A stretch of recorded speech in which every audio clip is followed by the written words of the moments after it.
Alhamdulillah, alhamdulillahilladzi an'amani bi ni'matil iman wal Islam.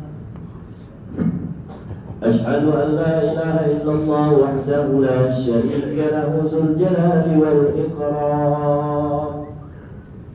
Wa ashhadu anna sayyidana wa nabiyyana Muhammadan 'abduhu wa rasuluhu asraful anam. Allahumma salli wa sallim ala sayyidina Muhammadin wa ala alihi wa ashabihi wa man tabi'ahum ila akhiril ayyam. Amma ba'du fa ya ibadallah,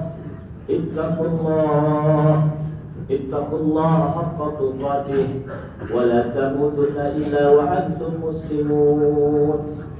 Fa qala ta'ala: Ya ayyuhalladzina amanu ittaqullaha wa qulu qawlan sadida yuslih lakum a'malakum wa yaghfir lakum dzunubakum wa man yuti'illaha wa rasulahu faqad faza fawzan 'azima. Amma ba'du fa ya ibadallah, usikum wa nafsi bi taqwallah wa ta'atihi la'allakum tuflihun.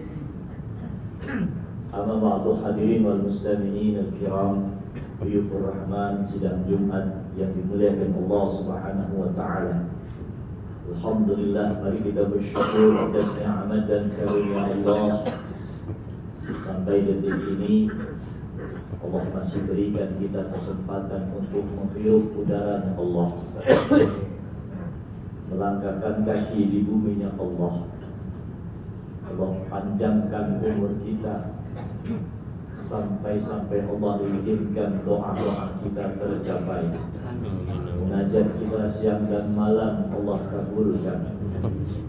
Coba kalau kita lihat saudara-saudara kita, banyak di antara teman-teman kita belum berangkat haji, Allah telah panggil. Belum melaksanakan al-musnah, Allah telah panggil. Ini buat kita yang hadir duduk bersungguh di masjid hotel ini.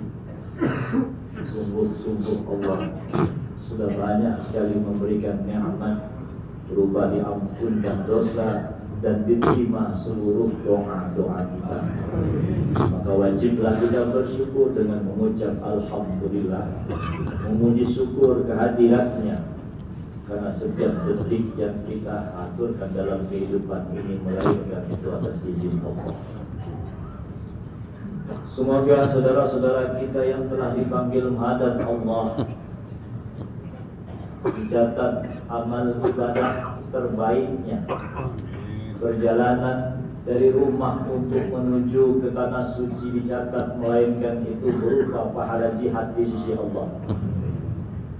Seluruh amal ibadah, pelajaran, mencari ilmu saat bimbingan manasik dicatat Allah sebagai bukti ampunannya di sisinya.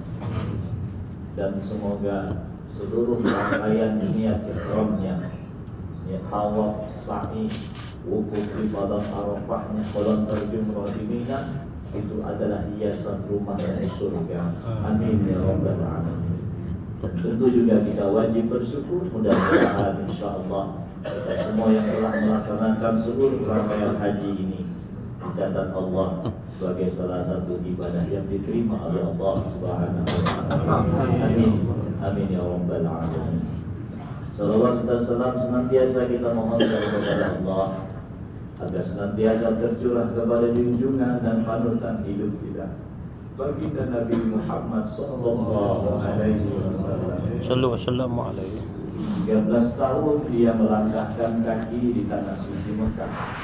Langkah-langkah kaki beliau pun telah kita tapaki, telah kita napakilasi.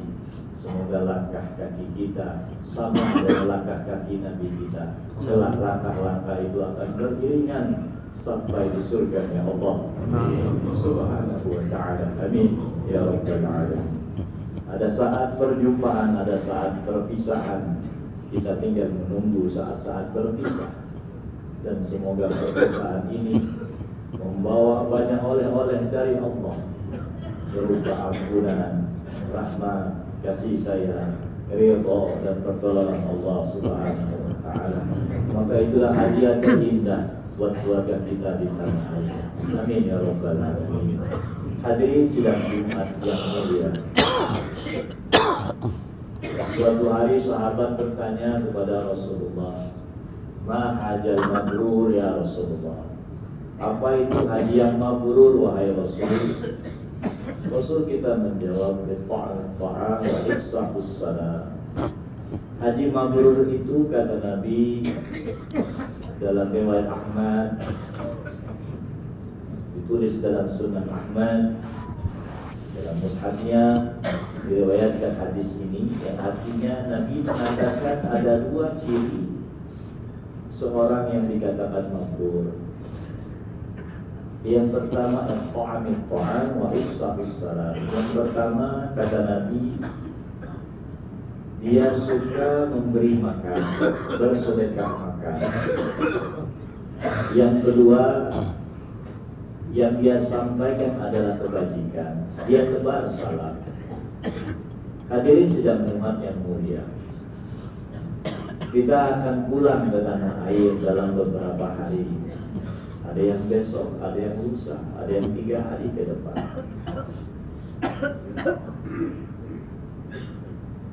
Mabrur itu hanya milik Allah, Allah yang tahu. Kemakburan itu akan dilihat saat kita pulang. Apakah pulang kita nanti punya dua ciri ini atau tidak? Kalau dua ciri ini kita punya nanti, orang-orang di sekitar kita mengatakan bahwa Fulan bin Fulan pulang dari haji, makin sering bersedekah, berikan banyak orang makan. Fulana binti Fulan pulang dari hajinya, makin banyak menebar kebajikan, yang dikeluarkan hanya kalimat-kalimat yang baik saja. Hadirin, kita pulang ke tanah air tentu berharap mabrur. Hadirin, maka dengar apa yang dikatakan oleh Rasulullah. Intinya tak boleh kita lagi pelit, apalagi medit. Rasul mengajarkan kepada kita tentang kebaikan dalam memberikan sedekah kepada orang yang butuh berupa makanan. Maka itu adalah salah satu ciri tanda orang-orang yang mabrur. Jika nanti pulang ke rumah, oleh-oleh yang kita bawa, yang kita beli di tanah suci, susah payah kita membelinya, susah payah kita memasukkan dalam kopernya. Niatkan itu semata-mata untuk berbagi rezeki, berbagi sedekah. Alangkah capek diri kita, sia-sialah yang sudah kita kerjakan kalau niatnya tidak untuk memberi, tidak untuk sedekah. Apalagi jauh-jauh kita sudah berusaha payah, niatnya hanyalah minta dikatakan kaya dibandingkan yang lain. Sungguh itu akan sangat rugi. Karena sesungguhnya manfaat itta'an itu bukan hanya ciri sebagai orang yang mabrur. Al-Imam Syekh Ahmad bin Muhammad As-Sawi dalam kitabnya Hasiyah As-Sawi menceritakan sebuah kisah seorang sahabat dari Nabi Daud. Sahabat Nabi Daud ini, hadirin sekalian, diberitahu Jibril kepada Nabi Daud bahwasanya Allah kasih kabar bahwasanya sahabatmu ini waktu hidupnya, umurnya tinggal 50 hari saja. Ditolehnya oleh Nabi Daud sahabatnya ini. Kemudian dia panggil, dia katakan, wahai sahabatku, kau adalah orang terbaik yang menjadi sahabatku. Tapi aku harus kabarkan bahwa umurmu tinggal 50 hari lagi. Jibril baru saja menyampaikan itu kepada aku. Mendengar ini tentu saja sahabat Nabi Daud, orang yang diberi kabar umurnya 50 hari lagi, tentu hadirin tahu bagaimana perasaannya.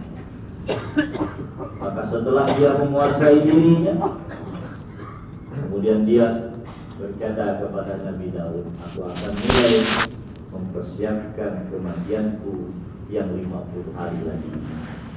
Maka siang dan malam dia isi dengan ibadah kepada Allah. Dia tebarkan kebaikan, dia lakukan kebaikan. Di hari ke-50 datanglah dia menuju rumah Nabi Daud sambil membawa makanan, karena ini adalah hari terakhirnya sebagaimana Nabi Daud sudah kabarkan. Sudah dibuat makanan oleh istri di rumah. Selesai makanan itu kemudian dibawa menuju rumah Nabi Daud. Belum sampai ke rumah Nabi Daud, di tengah perjalanan ada seorang yang datang menemui beliau dengan ungkapan minta diberikan makanan, karena sudah 3 hari ini belum berjumpa dengan makanan. Teringat dia dengan bekal makanan yang dibuat untuk sang Nabi. Dipikir-pikir, mungkin saja Nabi Daud punya makanan di rumah, sedangkan si bapak ini sedang butuh sekali makanan. Akhirnya makanan bekal tadi tidak jadi diberikan kepada Nabi Daud, tapi diberikan kepada laki-laki tua. Setelah diberikan kembali, mendatangi rumah Nabi Daud dengan sebuah ungkapan penyesalan bahwasanya hadiah berupa makanan yang sudah disiapkan jauh-jauh hari ternyata tidak sampai diberikan. Mendengar ini Nabi Daud terkejut. Mendengar ini Nabi Daud sumringah. Wahai sahabatku, baru saja Jibril berkata bahwa Allah sudah mengubah takdirmu. Engkau dipanjangkan usiamu selama 50 tahun. Ternyata Allah sangat senang, Bapak Ibu sekalian, ada hamba menolong hamba yang lain.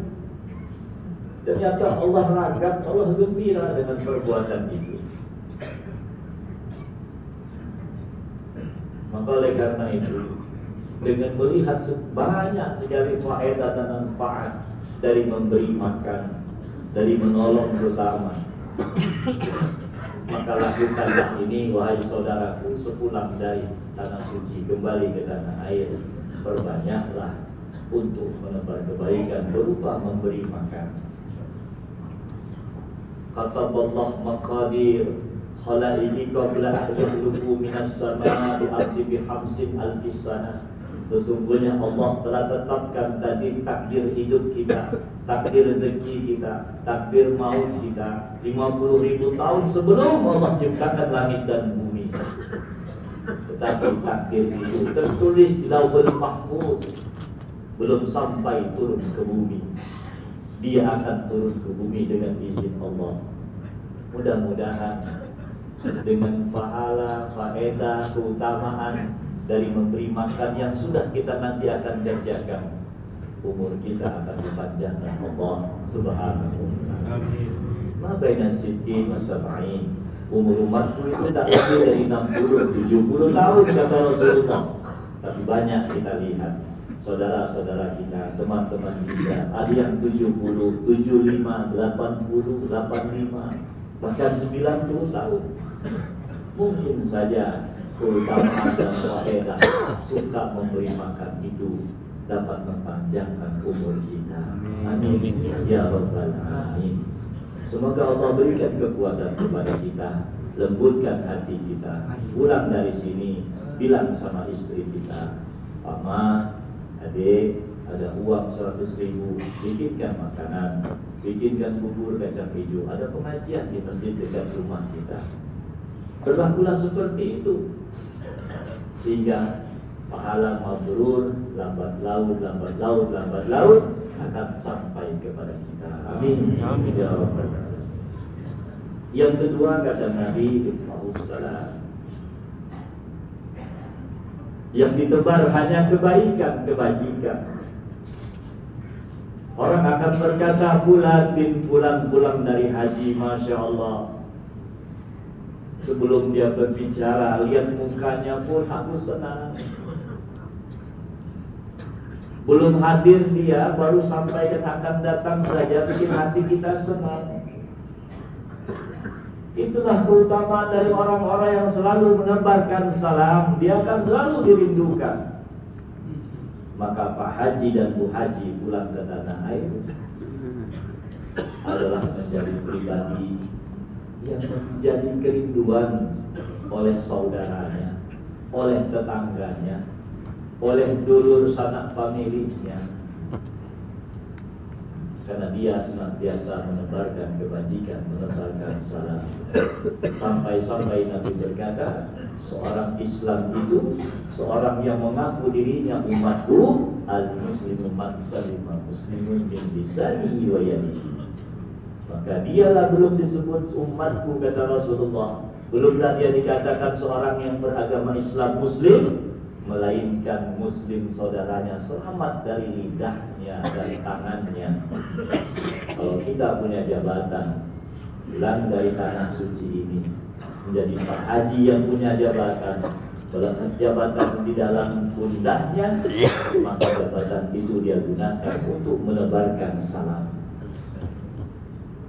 Betapa memiriskan di negeri kita Indonesia saat ini. Perceraian terjadi 1 menit 1 kali. Dalam 10 menit 10 kali terjadi perceraian di Indonesia. Apa sebabnya? Apa yang melatar belakanginya? Ada KDRT, ada narkoba. KDRT dan narkoba sumbernya dari pinjaman online, judi. 286 penduduk Indonesia yang beragama Islam hari ini menghadapi ujian seperti itu.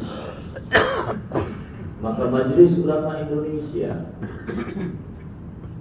punya satu tugas utama selama memimpin di negeri Indonesia, khusus Sumatera Selatan, yaitu punya amanah untuk menghindarkan atau menyadarkan masyarakatnya dari pinjaman online. Bapak-bapak, ibu-ibu jemaah haji, coba pulang dari sini lewat keluarga dulu saja. Perhatikan mana keluarga kita yang mungkin terjerat hal ini. Karena rentetannya ini pasti akan merusak rumah tangga muslimin. Kenapa Irak hancur? Kenapa Mosul hancur? Karena Irak, Mosul adalah pusat peradaban Abbasiyah yang lebih dari 700 tahun. Dia dihancurkan pertama kali oleh konspirasi Yahudi dan Amerika. Karena Mosul adalah pusat peradaban Islam. Indonesia pun sama. Indonesia adalah pusatnya Islam di seluruh negeri di dunia. Tidak ada negeri manapun yang punya jumlah penduduk paling besar melainkan Indonesia. Maka kehancuran Islam dimulai dari kehancuran Indonesia. Alhamdulillah, kita punya Nahdlatul Ulama, kita punya Muhammadiyah, 2 organisasi terbesar ini. Saya tidak menepikan organisasi Persis, PSI yang lainnya, tapi dengan 2 organisasi ini, alhamdulillah sampai detik ini Negara Kesatuan Republik Indonesia masih tegak dan berdiri. Tidak seperti negeri Sudan, tidak seperti negeri Yaman, tidak seperti Nigeria, Ethiopia, India yang sampai hari ini belum menemukan formulasi yang tepat. Bukan mereka bertengkar antara Muslim dan Kristen, tetapi antar sesama Muslim. Ini tugas juga Pak Haji dan Bu Haji pulang ke tanah air menjadi perekat. Perbedaan yang masalah furu'iyah disatukan dalam wadah silaturahim masjid yang ada di tempat kita. Jangan bikin blok-blok dalam masjid. Jangan bikin perpecahan di dalam masjid. Kita sudah melihat begitu banyak mazhab yang kita lihat di Masjidil Haram, di Masjid Nabawi. Ada yang mengangkat tangan ketika takbiratul ihram, ada yang tidak. Ada yang mengucapkan Bismillahirrahmanirrahim, ada yang tidak.